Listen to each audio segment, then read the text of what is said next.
Alright, what I've decided to do is go ahead and get all the remote start wires hooked up, and then I will switch over to the remote start bypass and essentially install it as a secondary unit, a standalone. Normally I try to do it all at one time, but I think it'll make for a cleaner installation and just be better in the end.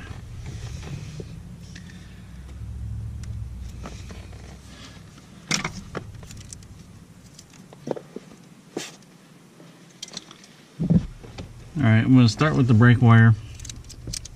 I'm going to get into this wire loom. Not sure how well this light's working for us, but just be careful when you're cutting through that you don't cut any of the wires.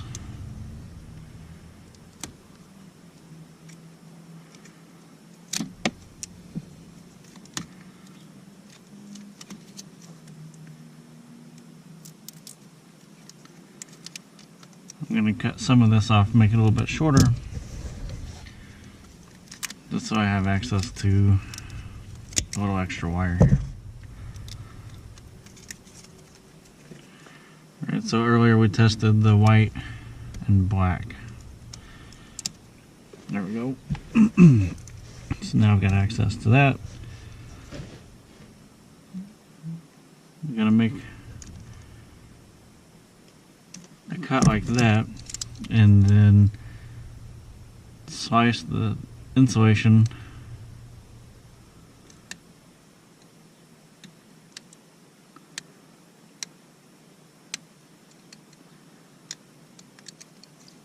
take that off there, take my knife, poke a hole in the middle of it.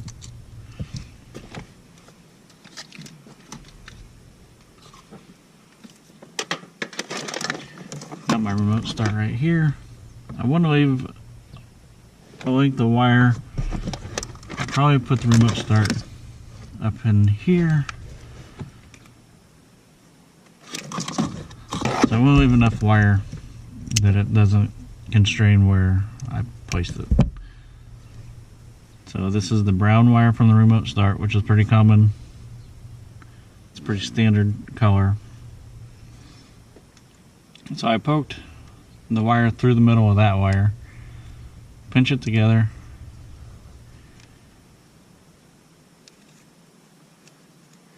and then just wrap it around. So at this point I'm going to solder that, and I'm probably going to go ahead and get a couple wires ready to do. That way I'm only firing up the soldering iron a couple times. It's kind of dangerous to have a hot iron while you're trying to work.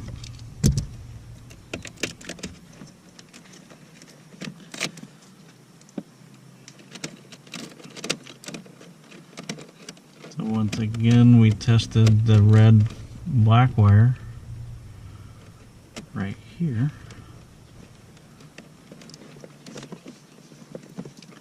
And that was our positive parking light wire. In this car, there's information for the negative as well as the positive. I chose to go with the positive. It appeared to be easier to gain access to. I think the other one was at the headlight switch, which is in the steering column. Again, we're going to use the same method.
That was easy.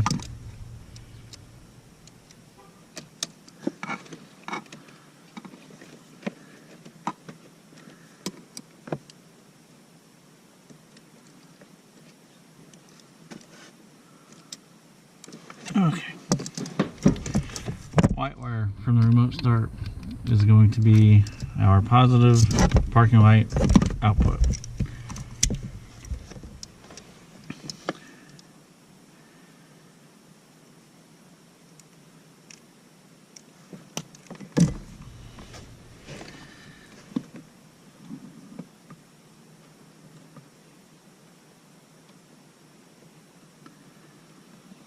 There again, I poked the wire through the center of the wire in the car.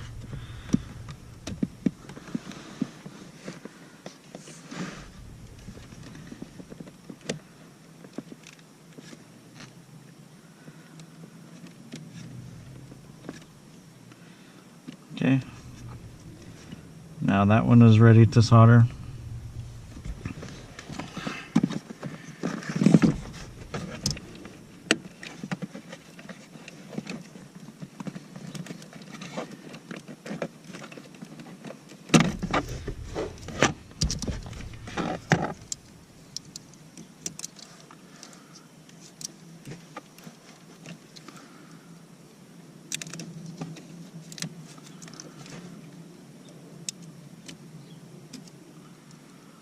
Alright, now that this is disconnected from the fuse box, for constant power, the white wire will not have voltage on it because it was getting its power from the fuse box. I'm going to verify that. And I don't know, here you might be able to see there's no voltage on it. So I'm going to go ahead and make all my connections and then come through and solder all these wires, and then we'll be able to move on to the remote start bypass.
So if we didn't disconnect this, I would suggest unhooking either the negative battery cable or waiting to the end to make this connection.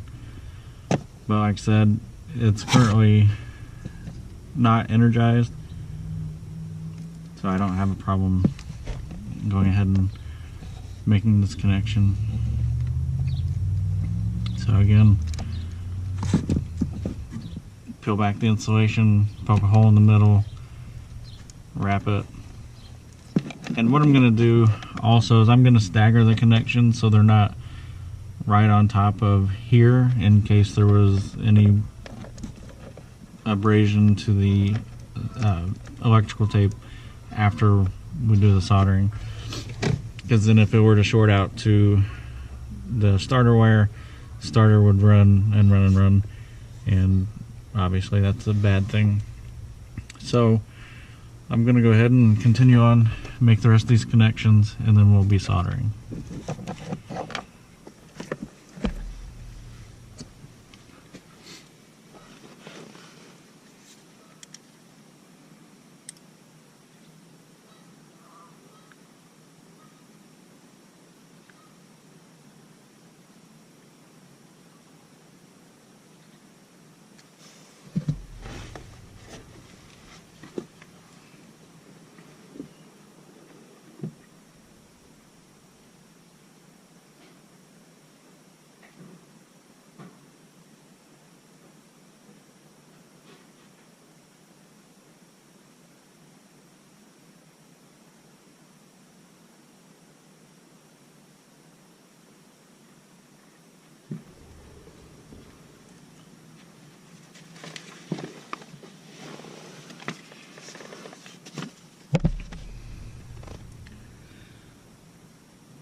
Okay.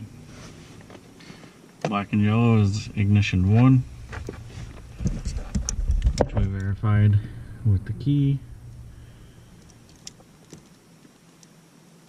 So I don't know if you noticed when I cut this wire, I cut it shorter, and then I didn't cut these other ones at the same time, that way that I could come back and cut it to the length that I want.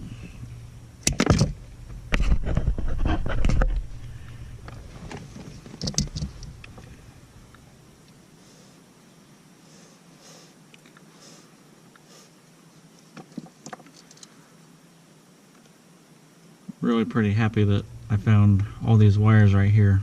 Makes it a whole lot easier. And it looks like I could have done this remote start without taking off the knee bolster or the steering column cover. But actually, when we do the bypass wiring, I'll need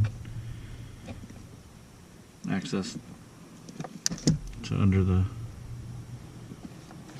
steering column.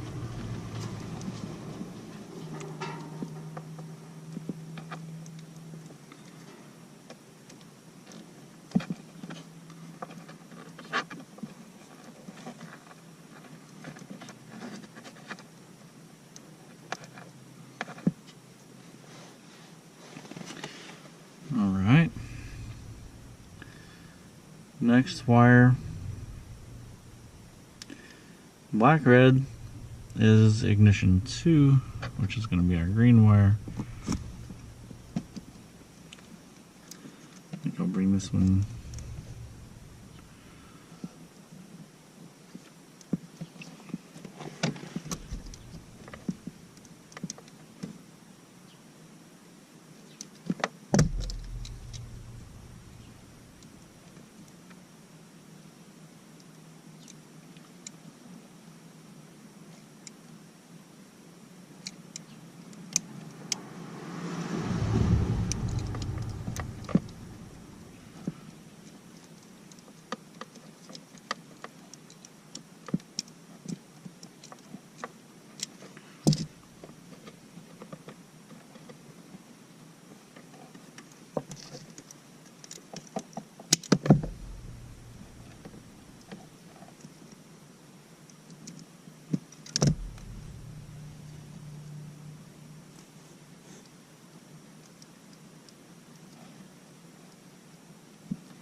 Okay, 2 more connections. White and red was accessory.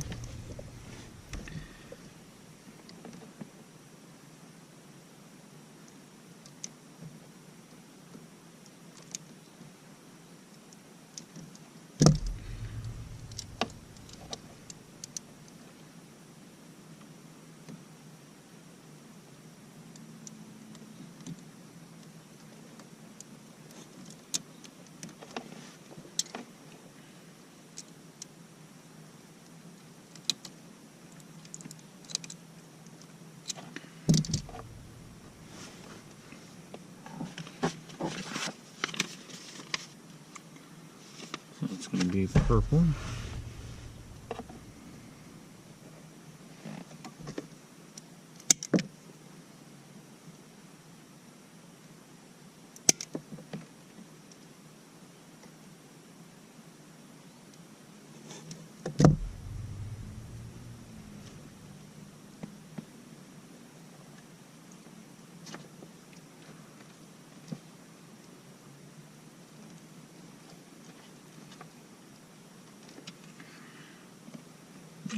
Final wire, our starter wire. Gonna move it up kind of high, get it away from the other ones, like I said, just in case there's any issues with insulation.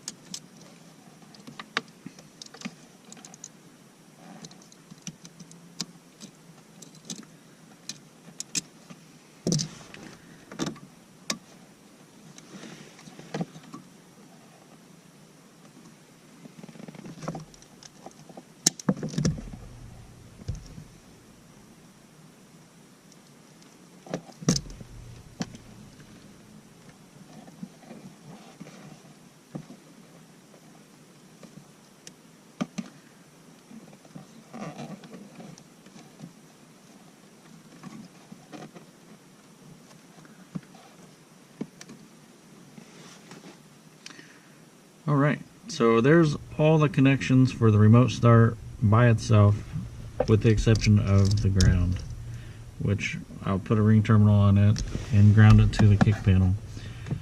After years of doing this, anytime I would call tech support, the first question they would ask is, where did you ground it? Well, they always say ground it in the kick panel, and there's been times that has been my issue. So here we go. I'm going to do some soldering and we'll get moving with that.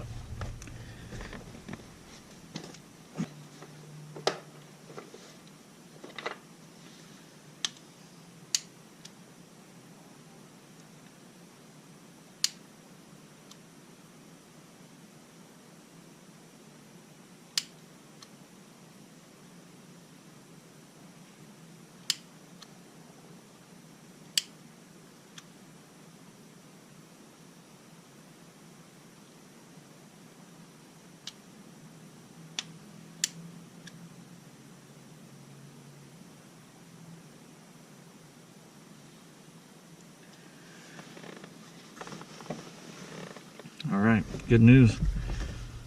Soldering iron's still got some fuel in it. So, if you've never soldered before,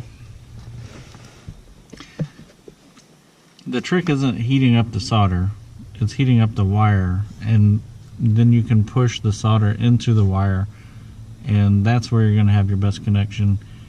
If you just heat the solder, it's just going to be a cold solder joint. Well, these aren't joints, but it'd be a cold solder, and then it's not going to hold. So what we're trying to do is heat up the solder. I'm sorry, heat up the wire.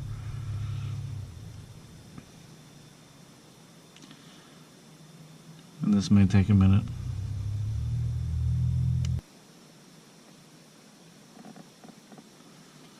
So what it's doing right now is it's wicking into the wire.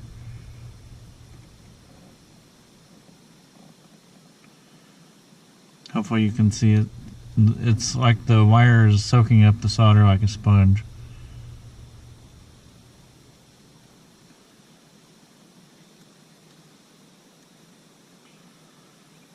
It takes a while to get this wire hot.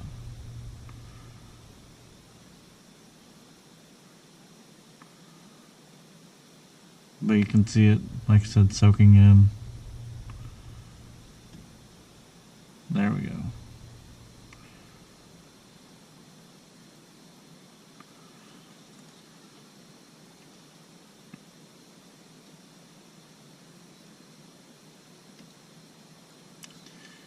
And there's plenty of penetration here, and I know that we've got a good solder joint now, or a good solder connection.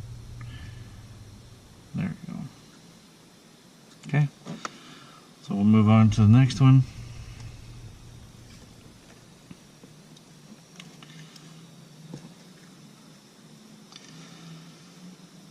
And usually once the soldering iron gets warmed up, it doesn't take too long to keep going.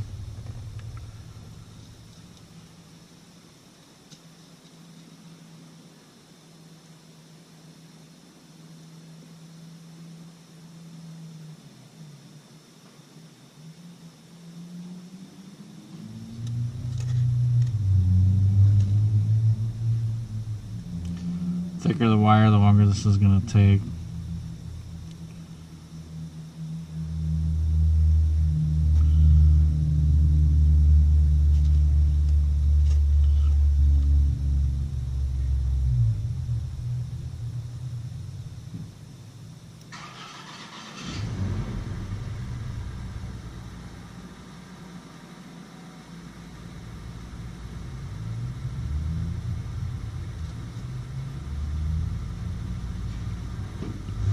So what I'm doing is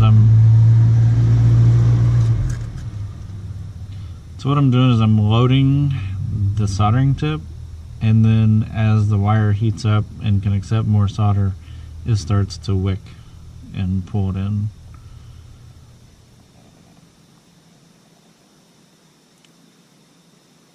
I don't know if you can see, but there's some silver here showing that the solder is moving over there, which also means that wire should be nice and warm.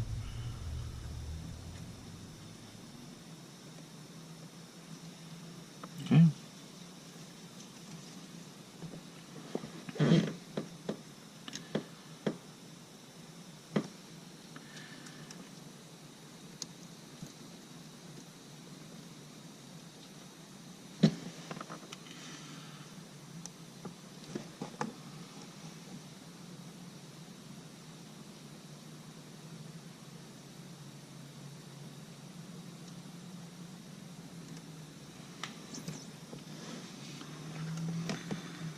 Alright, 2 down, 3 down, 2 to go.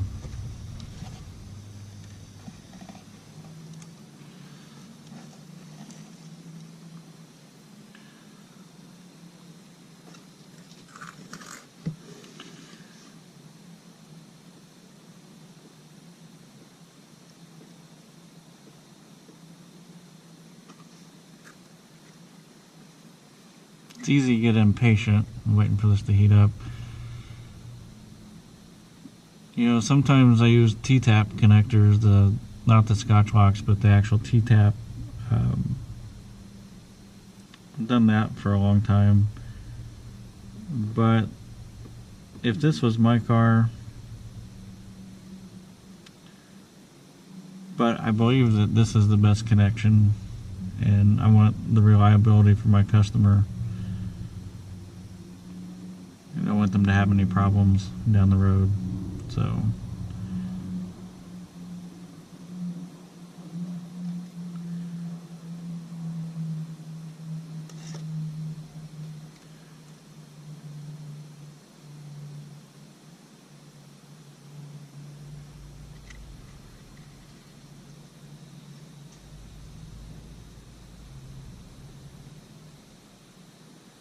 yeah, I don't know if you've seen that just all soak in there real quick, but that was very nice. That one was quick. And our last wire, it's kind of a thick wire. This is our starter wire.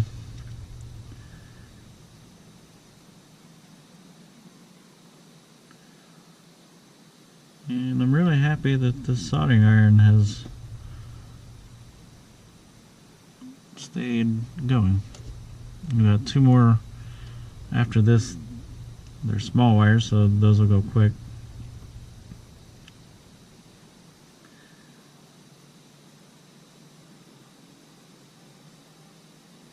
There we go. Okay.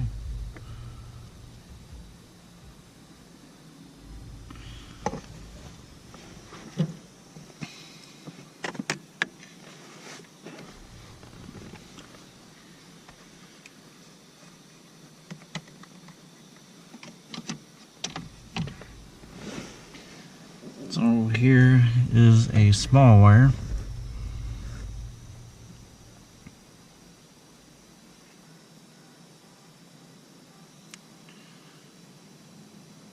Okay. Last one, and we gotta be real careful not to burn other wires while we're doing this.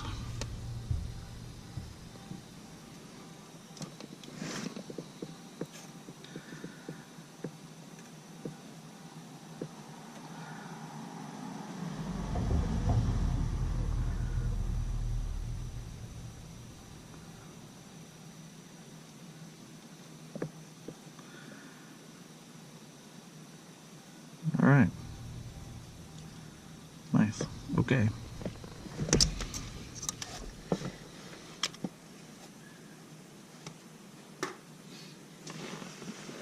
So now I'm going to come through, I'm going to insulate these wires with, this is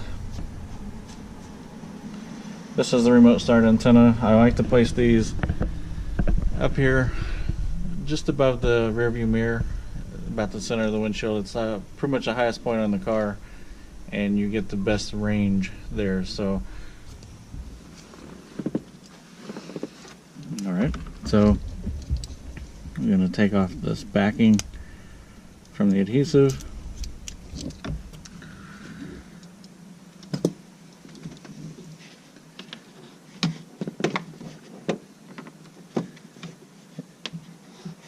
And I want to be able to tuck the wire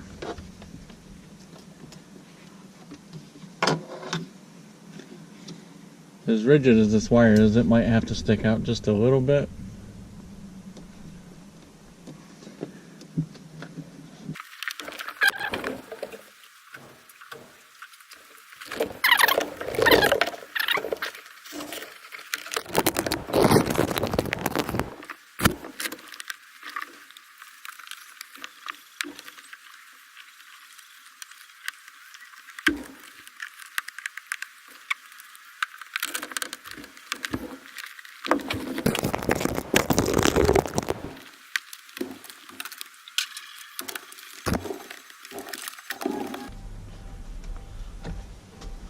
Alright, so you got the antenna installed, got the cable ran, and now we'll just hook it into the remote start, and then we'll be ready to get the bypass installed and see how everything operates. You want to route this in a way where if there's any slack, it doesn't fall and get tangled, and that's the case with all the wiring on a remote start or alarm. It needs to be safe. Some cars have exposed steering shafts, such as this one, and if you have too much wire that's not managed properly, it can get caught up in the steering wheel, causing the steering wheel to lock while trying to turn. You could have a multitude of problems. And the same goes for, you know, the brake pedal. You know, if there's wires in behind there, or the brain was mounted improperly and it fell in behind and got stuck between the firewall and the brake pedal, you would end up with a problem not being able to use your brakes.